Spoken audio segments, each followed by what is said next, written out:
Hey everyone, Dan from Paddle and Portage Canoes here, and today we're going to be drilling some holes in some boats. So I currently have two boats here that are needing some airbag cages. So we have two Escape Prospector 15s or Prospector 15s, which the client has requested airbag cages. Now there's two ways to outfit a whitewater canoe or a traditional open canoe like this. You can either choose to drill through the hull, or you can go for an invisible setting and drill up under the gunnel. We're going to be going for that second option today, which is what Escape would normally do in the factory. So we're going to show you how we do it here in the back end. So if you're ever thinking about doing it to your canoe, you can know how to do it. So this is a little bit of an instructional video. So stick around to find out more. See you in a sec. We're going to need a few pieces of kit to get started. The first is a jig with two holes 12 centimeters apart, a drill with a short drill bit for drilling holes, 3mm cord, we use 200 kilo rated, a lighter for sealing the ends of the cord, some P-clips, and some rivets to hold the P-clips in place, which we will then feed the rope through. And finally, we need our rivet gun for securing the rivets. So to start our process, we're going to drill underneath the gunnel using the little jig that we've got here. This one creates a spacing of 12 centimeters. The bags we're looking to put in here are 36 inches, so we'll measure that distance out here. But if you have shorter bags, you'll want to make sure that you have a shorter distance so that your cord will actually line up with where your airbag sits, because we're then going to put in some D-rings to help hold that bag in place if you were to capsize and stop those bags floating out. So we'll get stuck into that now.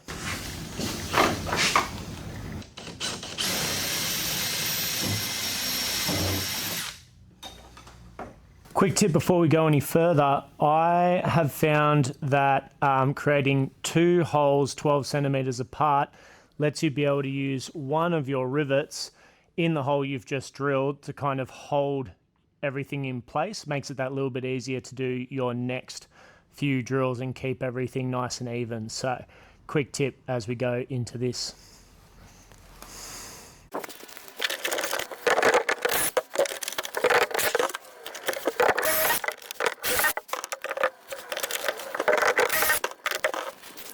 All right, so that's first side done. Now for side number two.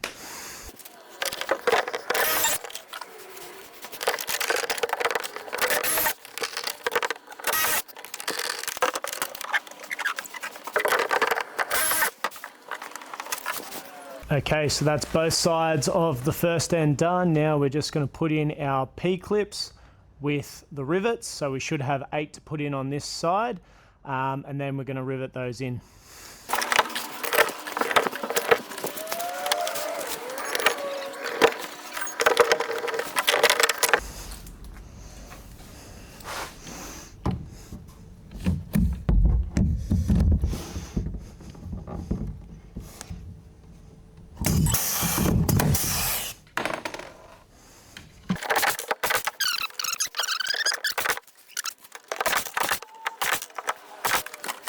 All right, that's our first end done. Now we're just going to move on to the next end, add some new P-clips, and then we'll start doing the lacing. If you're cutting your cord off the spool, I suggest pre-lacing, then cutting to make sure you have not too much or too little cord. You then want to seal the end with your lighter to make sure it's easier to work with. When doing the actual lacing, make sure to make a crisscross pattern using the P-clips to make sure there's no major gaps for your airbags to come out. You will then want to make some tension knots to hold the cord tight when in use in whitewater conditions. All right, so I've gone through and done all the lacing, but if you saw the B-roll footage, you might have seen that there were a couple of knots you need to know in order to actually tie off your lacing at the end and apply a little bit of tension to make sure that it all sits nice and comfortably and tight. So those two knots are going to be an alpine butterfly and an overhand knot, which we're then going to use to reef and do some tension. So in order to do the alpine butterfly, you just need to wrap around your finger 3 times because we want it to be nice and small. You're going to take the end that is your loose end, or the end that's not close to the wall of the boat, and put that into the middle. And then you are going to take the next one on that side, the inside side, and take it all the way over the top and feed it through the middle. So what they'll do is actually leave us with a small loop just like that. Whoa.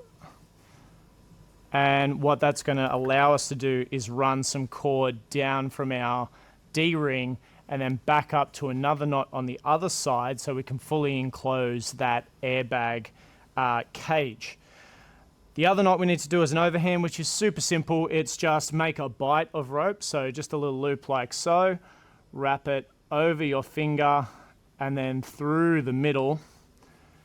And that's going to provide a loop for us that can be tensioned one way, and we can then feed the length of rope.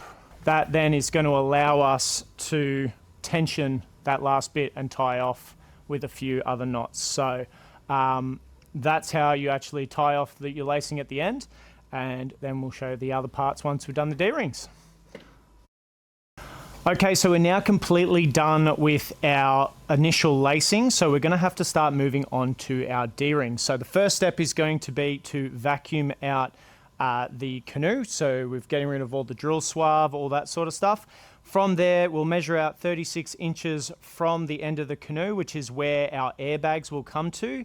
So that's where we'll be placing our D-ring. We'll be sanding the canoe, sanding the D-ring, applying a flame to the canoe to add some heat, which will add to that chemical adhesion of our epoxy, which is the G-Flex. And from there, apply the epoxy, stick it down, put a sandbag on top of the D-ring to apply pressure for a full 24 hours. And then the next day, we're going to remove that and we can finalize our airbags. So stay tuned and check it out. So I've found brushing everything out of the gaps works really well before you hit it with the vacuum cleaner. If you try and get it with the vacuum cleaner while all the lacing's done, it can be a pain in the neck. And also trying to use the dustpan to scoop everything out. It's got a lot of curved edges, so you'll be wasting a lot of time. So use the brush, sweep it to the middle, vacuum it all up, you're good to go. Before we get stuck onto the next stage, we're going to need some more equipment, including our 2-part G-Flex epoxy, something to mix our epoxy on and something to mix our epoxy with, as well as sandpaper, alcohol swabs, and disposable gloves. You are then going to want something to apply heat to the boat, like a blowtorch or heat gun, and of course, your trusty pencil. So firstly, we may need to measure out where our D-ring is going to go. In this case, it's 36 inches. It may be different if you're using different airbags. We will then trace around the D-ring in the center of the canoe where we've marked out our 36 inches, then sand the area thoroughly to make sure that our resin is going to hold properly. Then clean the area of residue to help with sticking. Once you've prepared the boat, you'll also want to rough up the bottom of the D-ring to help it stick. Okay, so now that we've roughed up our D-ring space on the canoe and on the D-ring itself, we need to do 2 things. We're going to mix up our epoxy, so we're looking at 50-50 split of the hardener and the epoxy itself. Then we're going to mix those together and we need to apply heat to the canoe itself. So that heat is going to really help with the chemical adhesion of that epoxy, so it's an important step of the process. When we're applying our epoxy, we want to make sure it's a nice, thin, evenly distributed layer, and when we actually stick that down, we're going to need to scoop off some of the excess as it sticks out. So we want to make sure there's no air gaps in that D-ring. So as you're going down, we're going to apply pressure, then we're going to leave that sandbag on top of that D-ring, again to cure for 24 hours. So sand both D-ring and boat, apply heat, apply epoxy, even, stick down, wait and leave for 24 hours. Okay, so we now have all of our sandbags in and sitting on top of our D-rings. So we just have to wait those 24 hours for that to set. Then we're going to take those sandbags off. Then we're going to close off our airbag cages. So we'll come back. We'll see you in 24 hours and see how it comes out. See you then. Okay, so final step. We're back here. Our D-rings have set. Everything's looking good. Now all we have to do is close off the D-rings with a piece of string going down in a V back up to the other side, and we're all done. So that little V is going to hold in our airbag so that it can't come in if the boat flips on over, and that's going to apply additional buoyancy if the boat were to capsize, which reduces the chances of a pin or having the boat wrap around a rock. So pretty important piece of way to modify your boat if you're looking to do regular or higher grade whitewater stuff with your canoe. If you're looking to outfit your boat, we are looking to try and create some little kits so you can do this yourself. You can order it if you customize a canoe, but essentially if you're wanting someone to do it, or you're someone that wants to do it yourself, these are a few tips, or one way of doing it. There are a few other ways, and we might be able to do a video for those in the future. But thanks for tuning in, guys. Don't forget to like and subscribe. We're going to be doing a bit more of these sort of videos if you like them. So let us know down in the comments.